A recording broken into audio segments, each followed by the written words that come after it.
আপনাদের মাঝে লেট করে আমার ভিডিওটা দিলাম। সেদিন ছিল আমাদের আয়ুষ্মান দেবনাথ ওমের জন্মদিন, তাই সেদিন কি কি করলাম আপনাদের মাঝে শেয়ার করলাম। সকালবেলা ঘুম থেকে উঠে বাসি করে কাজ করে আমাদের আয়ুষ্মিতা মাকে রেডি করে দিলাম, কারণ ওর স্কুল ছিল, তার বাবার সাথে ও স্কুলে যাবে। তাড়াহুড়ো করে ওকে আবার রেডি করে দিয়ে পূজার ঘরে গেলাম, পূজাটা সেরে নিলাম। প্রতি বছরে আমি আমার বাবুসোনাকে সকালবেলা হলুদ দিয়ে 7 পুকুরের পানি দিয়ে স্নান করাই দিই। পরে স্নান করে তো আমার বাবু মহা খুশি, কারণ পানি ফেলে একটু অনেকটাই খুশি হয়। ভগবানের কাছে সবচাইতে আমার শ্রেষ্ঠ পাওয়া হচ্ছে আমাদের বাবুদেরকে, আমার না প্রতিটা মায়েরই, তার সন্তানরা তার মায়ের কাছে অনেকটাই বড়। এদিকে আমার বাবুর সোনাটা ঘুম ফাড়িয়ে আমি আসলাম রান্নাঘরে, কারণ আজকে একটু পায়েস আর মহাপ্রসাদ দিব, তাই এদিকে বসিয়ে দিলাম পায়েস আর অন্যদিকে বসিয়ে দিলাম মহাপ্রসাদ। তাড়াহুড়া করতেছি, কারণ বাবুকে ঘুম ফাড়িয়ে দিয়ে করতেছি, এতই দুষ্টুমি করে যাতে কোনো কাজই করতে পারি না।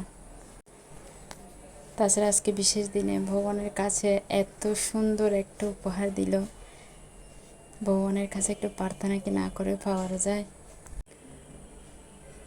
পরের দিকে আমার প্রায় কাজের শেষের দিকে, কারণ আমি একাই সব কিছু করতে হচ্ছে, এরপর আবার একাই একাই উপাসনায় বসতে হবে।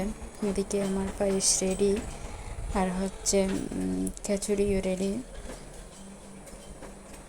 এখন আবার যাব ঠাকুর ঘরে। তারপর আমি ঠাকুর ঘরে চলে গেলাম, ঠাকুর ঘরে সব কিছু রেডি করে নিলাম, যাতে আবার উপাসনায় বসতে হবে, 12টার আগে সব কিছু রেডি করতে হবে। ভাগ্যিস আমার বাবুটা ঘুমাইছিল, না হতো একদম অনেকটা লেট হয়ে যেত। আসলে আমরা কতই না কিছু করি। আজকের আমি মনে করি বিশেষ দিনে প্রতিটা মায়ে তার সন্তানের জন্য মঙ্গল কামনা করে ভগবানের কাছে। আমিও মনে করি আজ এমন দিনে যদি ভগবানের কাছে একটু কিছু করতে না পারি, তাহলে আর কি ভালোই লাগে না। কারণ ভগবান আমাকে সর্বশ্রেষ্ঠ যেটা শ্রেষ্ঠ উপহার হিসেবে দিয়েছে। পরে আমি এদিকে পূজা শেষ করলাম তাড়াহুড়া করে। আমার বাবু এদিকে আবার উঠে গেছে, ওকে নিয়ে অনেক কষ্ট করে উপাসনাটা শেষ করলাম। করে ওঠার পর দেখি এদিকে আমাদের আয়ুষ্মিতা মা ওর বাবা সহ দেখি কেক নিয়ে ভাইয়ের জন্য যা যা নেওয়ার সবগুলো নিয়ে চলে আসছে। মেয়ে তো আমার মহা খুশি, ছেলেও আমার মহা খুশি, বলার মতো না। এই ছোটো ছোটোগুলো যখন আসে আমাদের, এগুলো দেখে ওদের আনন্দটা তখন অনেকটা মনটা ভরে যায়। ঈশ্বরের কাছে শুধু একটাই প্রার্থনা, যাতে সে ভালো মানুষের মতন মানুষ হয়, ভগবান যাতে সবসময় সুস্থ রাখে, এটুকুই।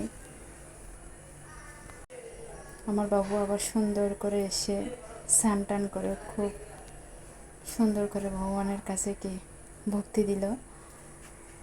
পরে আবার সন্ধ্যা হলো, সন্ধ্যার পরে কেক নিয়ে আসছে, কেক কাটলাম, সবাই আসলো। এই আর কি আজকে সারাদিনের এই আমার ভিডিও।